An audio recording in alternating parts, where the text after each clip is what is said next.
151 million Americans are currently at high risk of power shortfalls or outright blackouts over the next 5 years. That is not a number from a conspiracy website. That is the number published by Bloomberg in January 2026, based on the North American Electric Reliability Corporation's annual assessment of the American power grid. NERC is the independent nonprofit regulatory agency responsible for developing and enforcing mandatory reliability standards for the bulk power system across the United States and Canada. When NERC says 151 million Americans face high risk of blackouts, that is the single most authoritative statement about grid reliability that any institution on Earth can make. And the areas deemed at high risk include the Mid-Atlantic, the Midwest, the Pacific Northwest, and Texas, and they span the 3 largest electrical grids in the country. Joe Bowring, president of Independent Market Monitor Monitoring Analytics, told CNBC something that should have been the lead story on every news broadcast in America. He said he has never seen the grid under such projected strain. His exact words were __quote_0_PJM. Interconnection is the largest grid operator in the United States. It serves over 65 million people across 13 states from New Jersey to Illinois. And the man responsible for independently monitoring its market operations just said publicly that PJM has never in its entire operational history been this short of capacity. And the reason it is short, the reason the entire American grid is buckling, is not a natural disaster, not a hurricane, not a polar vortex, not a cyber attack. It is artificial intelligence. The machines that Silicon Valley is building to write your emails, generate your images, summarize your documents, and automate your job are consuming more electricity than entire cities. And nobody asked the American power grid whether it could handle it before they started plugging them in. The electricity consumed by the world's data centers is projected to rival the entire electricity consumption of Japan by 2026, according to the International Energy Agency. Japan, a country of 125 million people with one of the most advanced industrial economies on Earth. The data centers that power AI, cloud computing, and cryptocurrency are on track to consume as much electricity as that entire nation. And most of that consumption is concentrated in the United States, where the majority of the world's hyperscale data centers are located, where the grid infrastructure was built in the 1960s and 1970s, and where the regulatory and construction timelines for building new power plants are measured in decades, not months. The grid was designed for a world where electricity demand grew slowly and predictably. AI has shattered that assumption so completely that NERC's own projections from just 1 year ago are already obsolete, superseded by demand growth that is 69% higher than what was forecast 12 months earlier. Nothing in the history of American electricity planning has moved this fast, and the infrastructure that is supposed to absorb it is older, more fragile, and more strained than at any point in living memory. The numbers behind the grid crisis are unlike anything NERC has seen in 30 years of tracking. NERC's 2025 Long-Term Reliability Assessment, released on January 29, 2026, contained projections so alarming that they mark a fundamental break from every previous assessment the organization has published since it began tracking reliability in 1995. Summer peak electricity demand across North America is projected to surge by 224 gigawatts over the next decade. That is 69% higher than the 132 gigawatt increase projected in just the previous year's assessment.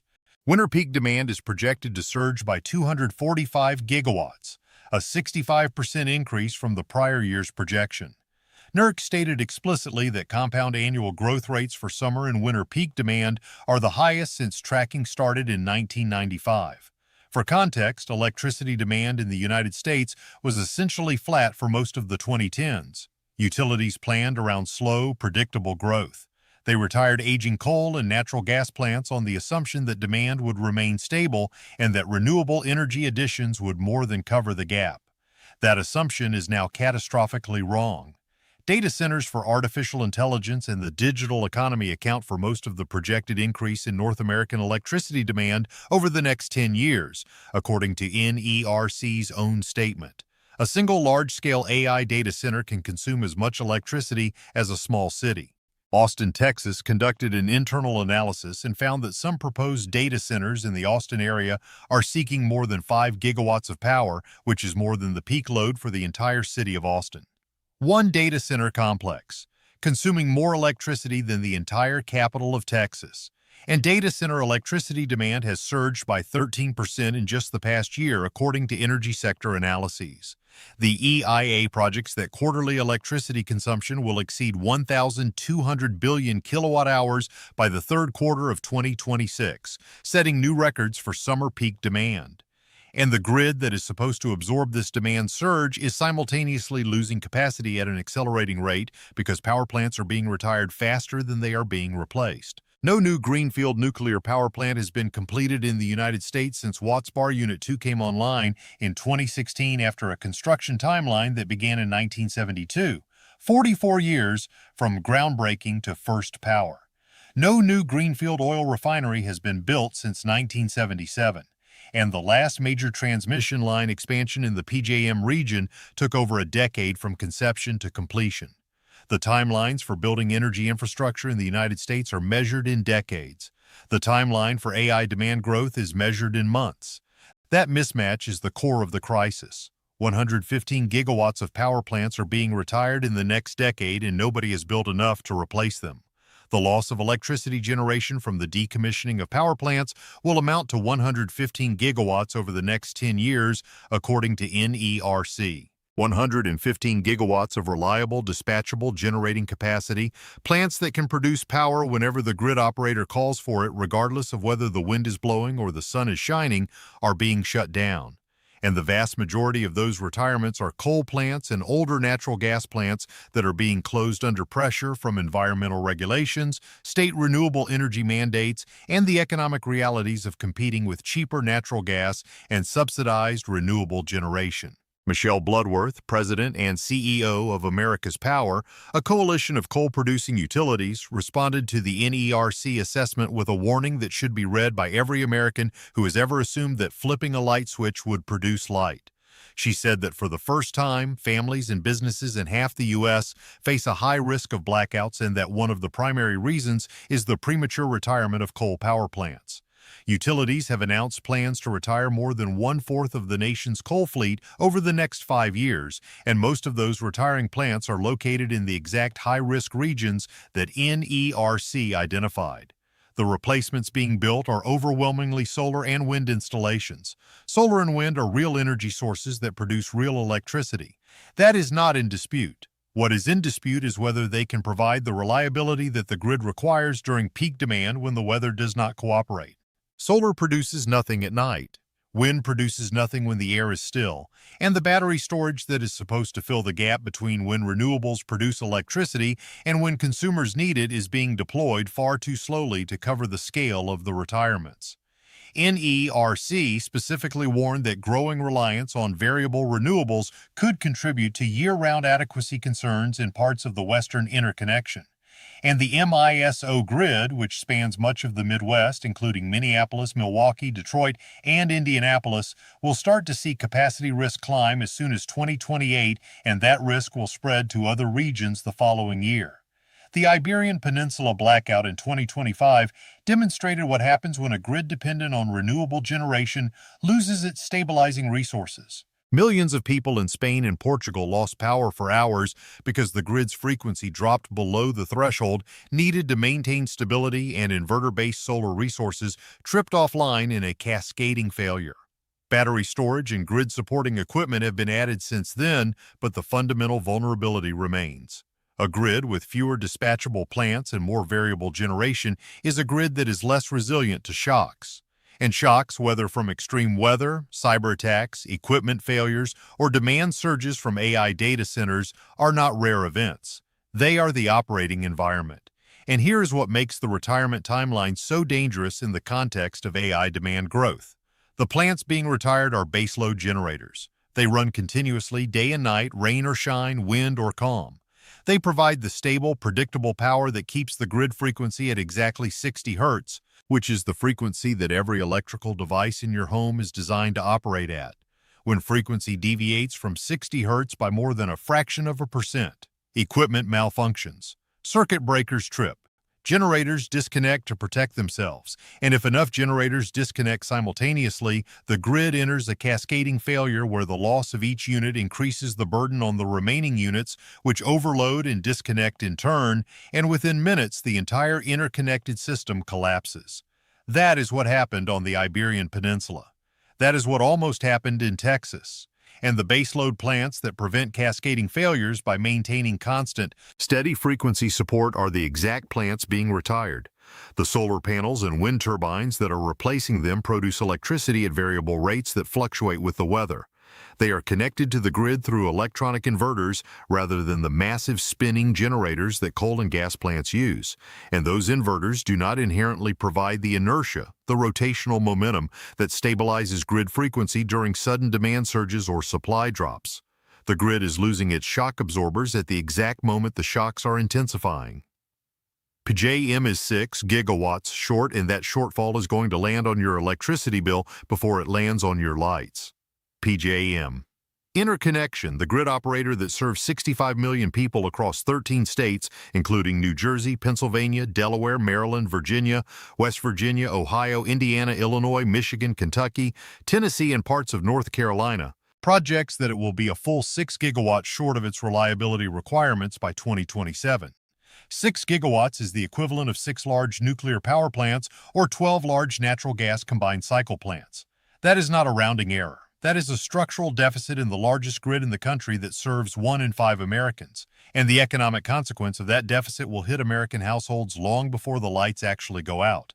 When a grid operator projects a capacity shortfall, wholesale electricity prices rise because the available generation becomes more valuable. Utilities that purchase power on the wholesale market pass those increases to retail customers through rate adjustments. Rob Gramlich, president of power consulting firm Grid Strategies, told CNBC that he expects the debate over data centers to become even more intense once Americans start getting hit with even higher utility bills.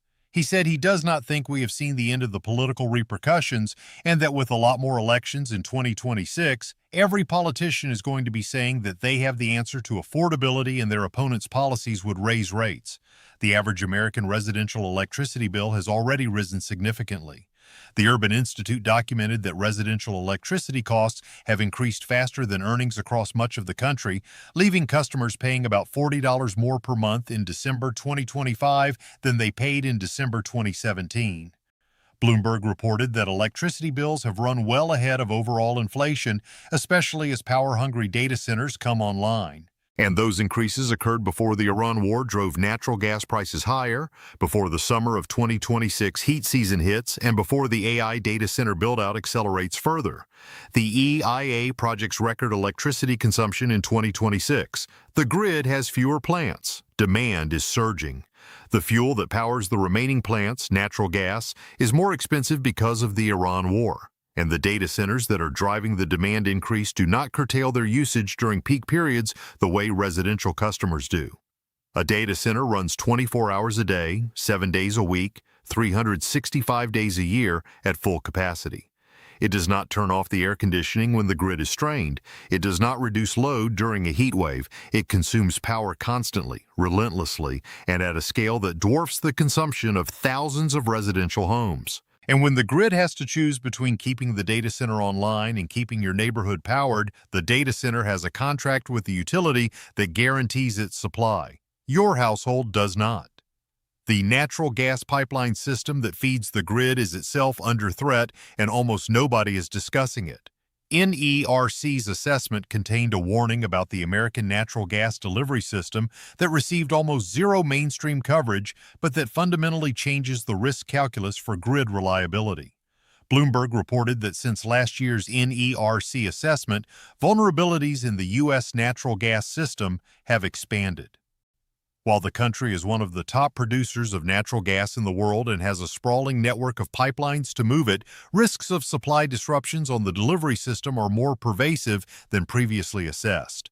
Natural gas generates approximately 43% of all electricity in the United States. It is the single largest fuel source for the American power grid.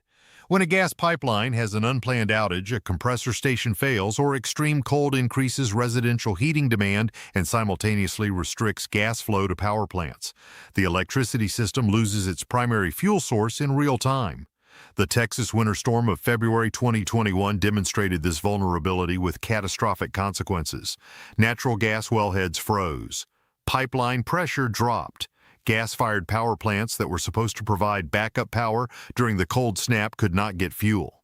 The ERCOT grid came within 4 minutes and 37 seconds of a total collapse that grid operators estimated would have taken months to fully restore, and the gas system vulnerabilities that contributed to the Texas disaster have not been fully addressed. Winterization standards have been strengthened in some areas, but the fundamental interdependency between the gas system and the electric system remains. The electric system depends on gas for 43% of its fuel. The gas system depends on electricity to run its compressor stations, processing plants, and control systems. When either system fails, the other is immediately compromised. And during a severe cold snap or an extended heat wave, both systems are operating at maximum capacity simultaneously, with no reserve margin to absorb a disruption. Add the Iran war-driven increase in natural gas prices, which raises the operating cost of every gas-fired power plant in the country, and you have a grid that is simultaneously losing coal capacity, adding intermittent renewables, absorbing massive AI data center demand, paying more for its primary fuel, and dependent on a gas delivery system that NERC just flagged as having expanded vulnerabilities. Every layer of redundancy that was supposed to protect the American household from blackouts is thinner than it was a year ago. And every source of new demand, from AI to electrification to data centers, is growing faster than anyone predicted. And there is a compounding factor that makes the gas system vulnerability specifically dangerous in the summer of 2026. The Iran war has disrupted global natural gas supply chains. LNG shipments that would normally transit through the Strait of Hormuz or through Middle Eastern export terminals have been interrupted or rerouted. Qatar, one of the world's largest LNG exporters, had its export facilities targeted during the fighting. The global LNG market has tightened, which drives up the price of natural gas in the United States, even though America produces most of its own supply, because American producers can export their gas at higher international prices rather than selling it domestically at lower prices. The domestic natural gas price is increasingly linked to the global price, and the global price is being driven upward by the worst energy crisis since the 1970s. Which means the gas-fired power plants that the American grid depends on for 43% of its electricity are paying more for fuel than at any point since the 2022 Russia-Ukraine spike. And those higher fuel costs are passed directly to the electricity consumer through fuel adjustment charges on monthly utility bills. The average American household is paying more for electricity to fund a grid that is becoming less reliable while simultaneously subsidizing data centers that are consuming more power than entire cities. The math is working against ordinary Americans from every direction. Higher fuel costs, higher demand from AI, lower supply from plant retirements, aging infrastructure that cannot absorb the stress, and a regulatory system that was designed for stable, predictable, slow-growth electricity markets that no longer exist. The mismatch between the grid we have and the grid we need is not a future problem. It is a present emergency that NERC has formally documented, that the market monitor of the largest grid in America has publicly called a crisis, and that 151 million Americans are currently living inside of without most of them knowing it. Your electric bill is about to subsidize Silicon Valley's AI ambitions, and you were never asked. Here's the part of this story that connects the grid crisis directly to your household finances in a way that most Americans have not yet grasped. When a data center connects to the grid in your region, it does not build its own power plant. It does not fund the transmission lines needed to deliver the electricity. It connects to the same grid you are connected to and draws power from the same pool of generation that serves your home, your business, your hospital, and your school. And when that data center's demand exceeds the available capacity, the utility has two options. It can build new generation, which takes years and costs billions, all of which is recovered through rate increases charged to every customer on the grid. Or it can raise wholesale prices during peak periods, which is passed through to retail customers immediately. Either way, the American household pays for the electricity that powers the AI model that is being trained to replace their job, to write their marketing copy, to generate their legal brief, to automate their customer service call. The irony is not subtle. Your electric bill is rising to fund the infrastructure that powers the technology that is designed to make your labor unnecessary. And you were never asked whether you wanted to participate in that transaction. No public referendum was held on whether American communities wanted data centers consuming more electricity than their entire city. No vote was taken on whether residential ratepayers should subsidize the power infrastructure for companies valued at trillions of dollars. The decision was made by utility executives, tech company executives, and local officials who approved the permits, often in exchange for tax incentives that reduced the data center's contribution to the local tax base while increasing the infrastructure burden on everyone else. CNBC reported that data center projects have become political lightning rods among politicians, ranging from Senator Bernie Sanders on the left to Republican Florida Governor Ron DeSantis on the right. Objections are coming not just from politicians, but from ordinary citizens who are worried about the impact on their local environment and their utility bills. Communities in Virginia, Texas, Georgia, and Ohio have pushed back against proposed data center developments, citing noise, water consumption for cooling systems, aesthetic impact, and above all, the strain on local electricity supply. And the strain is real. Austin's own city manager analysis found that data centers have the potential to overwhelm the city's power system and noted that the speed in which AI is trying to be deployed creates tremendous strain on the already tight resources in both design and construction. The grid was designed to serve people. It is being repurposed to serve machines. And the people are paying the bill. And the bill is not limited to electricity. AI data centers consume staggering quantities of water for cooling. A single large data center can consume 1 to 5 million gallons of water per day, depending on the cooling technology and the ambient temperature. In regions already experiencing drought conditions, including large parts of the American West and Southwest, data center water consumption directly competes with agricultural irrigation, municipal water supply, and environmental flows that sustain rivers and aquifers. Google's own environmental report disclosed that its global water consumption for data centers increased 20% in a single year, and the company acknowledged that its AI operations are significantly more water-intensive than its previous computing workloads because AI model training and inference require denser computing that generates more heat. Microsoft reported similar increases. And the communities that host these data centers often lack the regulatory framework to limit water consumption by industrial users, meaning the data center's water contract may take priority over residential restrictions during a drought. The American household that is told to reduce its lawn watering, to take shorter showers, to limit pool filling is conserving water so that the data center down the road can cool the servers that are training a large language model. The resource allocation is not negotiable once the contracts are signed. The data center's water rights, electricity contracts, and tax abatements were negotiated by corporate attorneys with utility executives and local officials, often behind closed doors, often with non-disclosure agreements, and almost always without public input from the residential ratepayers and water customers who will absorb the secondary costs. The American household is the involuntary underwriter of the AI revolution, paying more for electricity, paying more for water, living with a less reliable grid, and receiving none of the equity returns that flow to the shareholders of the companies whose data centers are consuming the resources. The summer of 2026 is the first test, and the grid is going into it in the worst condition in a generation. NERC's assessment identified 13 of 23 assessment areas that will face resource adequacy challenges over the next 5 years. By 2030, at least 5 regions face high risk. Those regions include MYSO in the Midwest, PJM in the Mid-Atlantic, ERCOT in Texas, and 2 subregions of the Western Electricity Coordinating Council. In all, more than 200 million people live in areas with at least an elevated risk of blackouts, according to NERC's report. 200 million people. That is 60% of the American population living in areas where the grid regulator has formally assessed the risk of blackouts as elevated or higher. And the summer of 2026 is approaching with the grid in the weakest condition relative to projected demand that NERC has documented since it began publishing assessments. The combination of factors is uniquely dangerous. Record projected summer peak demand, accelerating plant retirements, insufficient replacement capacity, expanded natural gas system vulnerabilities, AI data center load growth that is exceeding every forecast, and an Iran war that has driven natural gas prices higher, increasing the operating cost of the gas-fired plants that are supposed to provide the reliable backbone of the grid during extreme heat.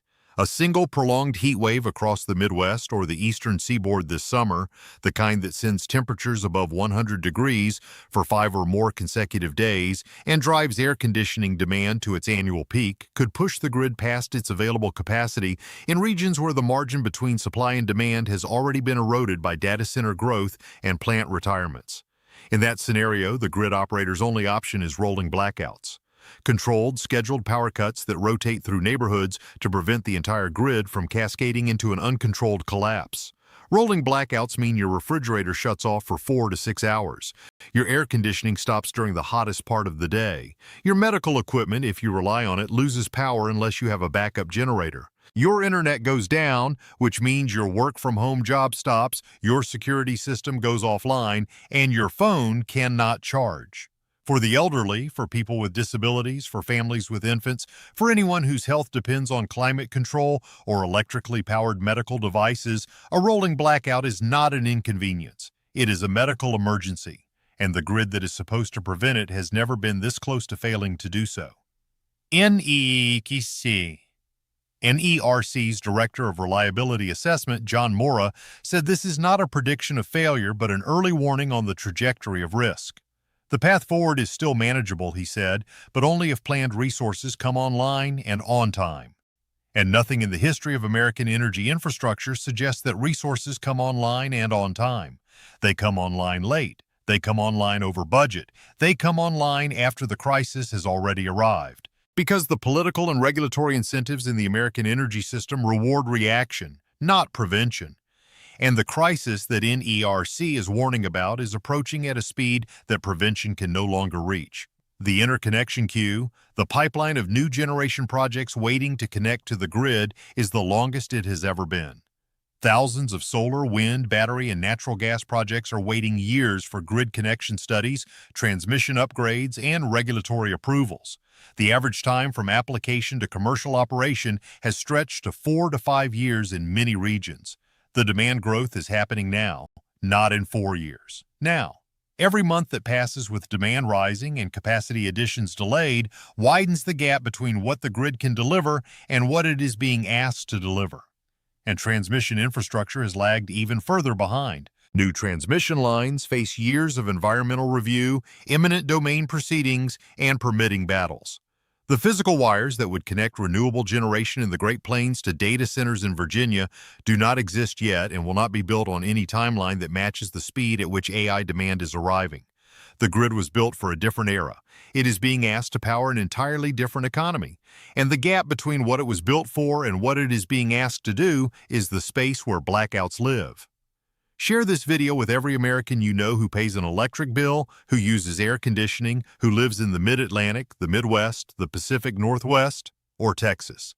The information in this video is the difference between a household that has a backup plan and a household that discovers the problem when the lights go out. Subscribe and turn on notifications. Take care of yourselves out there, because the grid will not take care of you. It was not built for this. It is not being upgraded fast enough for this. And the people building the machines that are breaking it are not the people who will sit in the dark when it fails.